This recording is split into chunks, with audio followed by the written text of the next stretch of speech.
देश विदेश की सभी खबरों से जुड़े रहने के लिए हमारे चैनल को सब्सक्राइब करें और बेल आइकन दबाना ना भूलें। हर खबर पर है हमारी पहली नजर। नमस्कार, मैं प्रीति शर्मा और आप देख रहे हैं कॉर्पोरेट बुलेटिन न्यूज। खबर हल्द्वानी से है। देशभक्ति का जज्बा और देश की रक्षा के लिए अपने प्राणों को न्यौछावर करने का संकल्प सैन्य धाम उत्तराखंड के हर जवान का सपना रहता है। आज भी मां भारती की रक्षा करते हुए उत्तराखंड के नैनीताल जिले का लाल शहीद सूबेदार यमुना प्रसाद पनेरू देश की रक्षा के खातिर शहीद हो गया। काठगोदाम के रानीबाग स्थित चित्रशील घाट पर पूरे राज के सम्मान के साथ शहीद सूबेदार यमुना प्रसाद पनेरू का अंतिम संस्कार किया गया। इस दौरान उत्तराखंड सरकार के कैबिनेट मंत्री, सैन्य अधिकारी सहित सैकड़ों लोग मौजूद रहे। आप देख रहे हैं हल्द्वानी से जफर अंसारी की रिपोर्ट। फिलहाल खबरों में इतना ही। बाकी खबरों के लिए देखते रहिए कॉर्पोरेट बुलेटिन न्यूज। नमस्कार।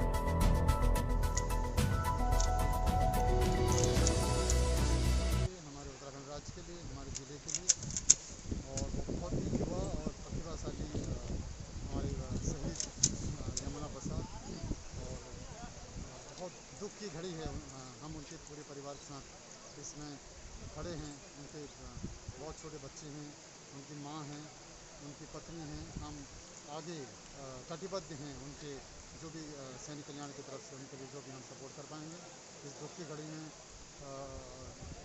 हमें बहुत दुख है और इस क्षति को पूरा करना बड़ा मुश्किल है। धन्यवाद। हमारे क्षेत्र का एक नौजवान शहीद हुआ है तो निश्चित रूप से हमारा कर्तव्य बनता है कि हम वहाँ पहुँचें। हमें बहुत ही क्षति हुई है निश्चित रूप से उसके जाने से। देश के लिए वो काम आया है। हम भगवान से प्रार्थना करते हैं कि उसको अपने चरणों में स्थान दें और उनके परिवार को यह असीम कष्ट सहन करने की शक्ति। यमुना प्रसाद की आज मेरे गांव का, मेरे घर का एक नौजवान जो देश के लिए शहीद हुआ है, उसके लिए पूरे क्षेत्र में, पूरे इलाके में, पूरे ज़िले में और पूरे देश और प्रदेश में जो शोक की लहर है।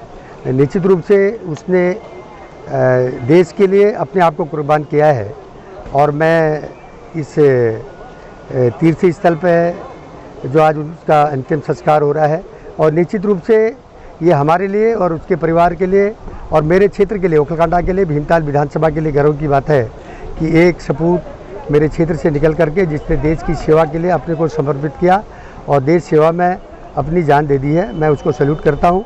और मैं सरकार से मांग करता हूँ कि जो इसका गाँव है पदमपुर गलपाधुरा की जो मोटर रोड है, वो मोटर मार्ग को इसके नाम किया जाए। मैं माननीय सरकार से भी निवेदन करूंगा।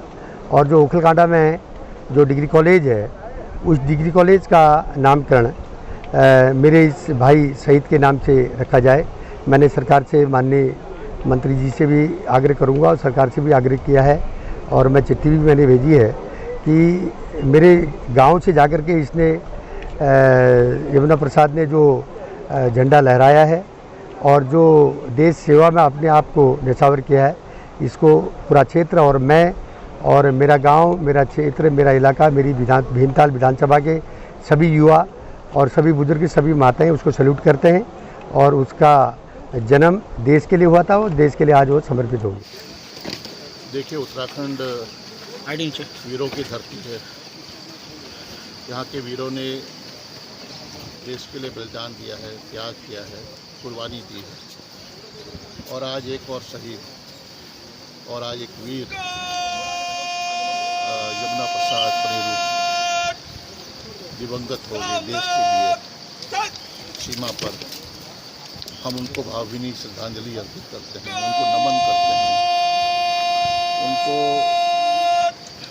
श्रद्धा के सुमन अर्पित करते हैं। ईश्वर उनकी आत्मा को शांति दे। और उन्होंने आज अपने को अमर कर लिया है। मैं उनके परिवार को, शोक संतप्त परिवार को श्रद्धांजलि, श्रद्धासुमन अर्पित की वो उनके परिवार को मैं संवेदना व्यक्त करता हूं। और मुझे विश्वास है कि उनका नाम हमेशा स्वर्णाक्षरों में लिखा जाएगा। सर सरकार की तरफ से कुछ बात हुई है सर? देखिए, जो भी मांग होगी, ऐसे वीरों के लिए सरकार हमेशा तैयार है, कटिबद्ध है, प्रतिबद्ध है। जो भी मांग आई, जो भी उनके परिवार को, परिजनों को, जो भी भारत राज्य सरकार द्वारा वो अनुमन्य है, वो सहायता दी ही जाएगी। लेकिन इसके अतिरिक्त भी जो उनके परिवार के लोग हैं, उनका जो मांग होगी उस पर भी सरकार निर्णय लेगी, उस पर विचार भी करेगी और उसको पूरा भी करेगी। Thank you sir. याद में या कोई उसका माउंटेनिंग का स्कूल खोला जाए या उसके नाम से कोई सड़क निर्माण हो या कोई कॉलेज का, जैसे हमारे यहाँ डिग्री कॉलेज है, उसका नाम हो। और अब बहू है, आजकल लड़कियों की जिस उम्र में विधवा हो गई, शादी होती है, उसके 2 बच्चे हैं छोटे छोटे, वो कैसे ज़िंदगी काटेगी? उसके लिए जैसे भी हो, छोटे स्तर पर, बड़े स्तर पर, उसके एजुकेशन के स्तर पर उसको सरकार को कहीं पर जो भी नौकरी उसके लिए हो देनी चाहिए। ये हमारी मांग है। अगर सरकार हमारी सुनती है, सोचती है कि इनके भाई ने देश के लिए बलिदान दिया है, ये हमारा कहना है। और भाई की यही सोच थी कि मैं कोई इंस्टीट्यूट खोलूँगा और अपने युवा जो साथी यहाँ से पलायन करते हैं, बाहर जाते हैं, आज कोरोना में मुंबई दिल्ली में फंसे हुए हैं, अगर उसने इंस्टीट्यूट खोला होता, कितने अपने पहाड़ के भाई उसी में लगे होते। ये इसकी हार्दिक इच्छा थी, यही वो हमको कहता भी था, अपने भाइयों को कहता था। भाई के लिए कहता हूँ कि मुझे इन पर बहुत बड़ा गर्व है और मैं अपने आप को भाग्यशाली मानता हूँ कि हम इसके भाई हैं और हमें ये फक्र रहेगा। और मैं यही कहना चाहूँगा कि अगले जन्म में भी हम इसको भाई के रूप में मिले, ये हमारा भाई रहे और देश के लिए जो इसने अपना बलिदान किया है वो अमर रहे और यह जो इसका कर्तव्य है वह आगे तक बना रहे, हमारा देश सुरक्षित रहे। मुझे गर्व है कि हमारा भाई देश के काम आया है। कोई ऐसी बात भाई ने जो कभी कही हो आपसे, जो आपको जो पूरा करना चाहते हो, कोई सपना होगा ऐसा कोई? भाई का सपना था कि एक वो माउंटेनिंग करते थे, इंस्टीट्यूट चलाते थे, कहते थे यार मैं रिटायरमेंट आऊँगा तो पहाड़ में जो पलायन ज़्यादा रुकता है, बच्चों के लिए मैं वहाँ पर एक इंस्टीट्यूट खोलूँगा जिससे बच्चों को एक तो रोज़गार भी मिलेगा, दूसरा उनको जैसे पहाड़ों में चढ़ना है, बर्फ़ में कैसे करना है, वो चीज़ का उनको बताने के बारे में वो कहते थे यार मेरा ये रुझान था करके। तो ये है।